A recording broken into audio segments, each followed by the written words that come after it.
대장동 의혹은 이번 대선 레이스에서 가장 뜨거운 키워드입니다. 하지만 대선이 끝날 때까지 검찰 수사는 공회전할 것 같습니다. 결국 누가 당선되든 남은 의혹을 밝히라는 요구는 계속될 것이고 누가 당선되든 당선인조차 의혹에서 완전히 벗어나지 못할 수도 있습니다. 누가 당선되든 수사가 낙선인에게 쏠리는 게 아니냐는 의구심도 거두기 어렵게 됐습니다. 검찰 수사가 왜 이렇게 더디냐? 결국 이 문제로 모아집니다. 오늘은 부산저축은행 수사 무마 의혹이 이슈의 중심에 있었습니다. 뉴스타파가 김만배 씨의 육성을 보도했습니다. 앞서 뉴스룸이 보도한 검찰 수사 기록과 비슷한 취지의 내용도 있었습니다. 이지혜 기자가 보도합니다. 김만배 씨는 지난해 9월 지인인 신학림 전 언론노조 위원장을 성남 판교의 한 커피숍에서 만났습니다. 대장동 특혜 의혹 보도가 본격화된 다음 날, 검찰에 소환되기 한 달여 전입니다. 이날 김 씨는 2011년 부산저축은행 수사 당시 대장동 대출 브로커 조우형 씨를 도와준 정황을 설명했습니다. 당시 대검 중수 이과장이던 윤석열 국민의힘 대선 후보도 등장합니다. 그 당시에 윤석열이 과장 주임 검사야.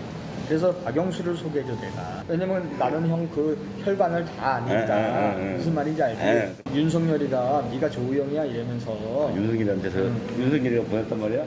그럼 그 커피 뭐 하면서 뭐 몇 가지를 했더니 보내주더래. 그래서 사건이 없어졌어.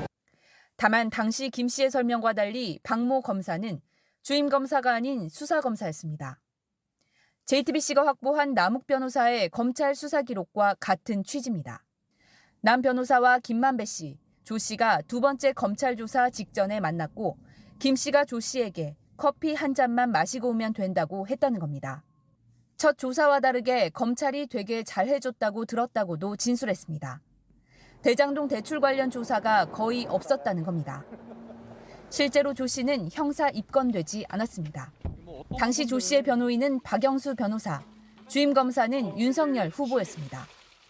박 변호사는 입장문에서 상식을 벗어나 후배 검사들에게 사건을 청탁한 적이 단 한 번도 없고 조 씨 사건을 청탁할 이유가 없다고 밝혔습니다. 또 검찰 시스템상 변호사 청탁에 의해 무지막지하게 사건을 덮어버리는 일은 불가능하다고 덧붙였습니다. 하지만 박 변호사는 JTBC가 확보한 녹취록과 수사 기록 곳곳에 등장합니다. 김 씨에게 5억 원을 건넨 정황은 수사로 확인됐고 이른바 50억 클럽 중 한 명으로 딸 특혜 분향 의혹도 받고 있습니다. 조 씨는 지난해 11월 조사에서 윤 후보를 직접 만나거나 조사받은 적은 없다고 했습니다. 공개된 녹음 파일 등과 배치되는 부분입니다. 국민의힘은 이런 내용의 검찰 진술조서를 공개하며 허위사실 유포에 따른 법적 조치를 예고했습니다. 또 인터넷 커뮤니티에 올라온 김만배 씨 녹취 관련 게시물에 추천수 조작이 이뤄졌다며 여론 조작 의혹도 제기했습니다. JTBC 이재혜입니다.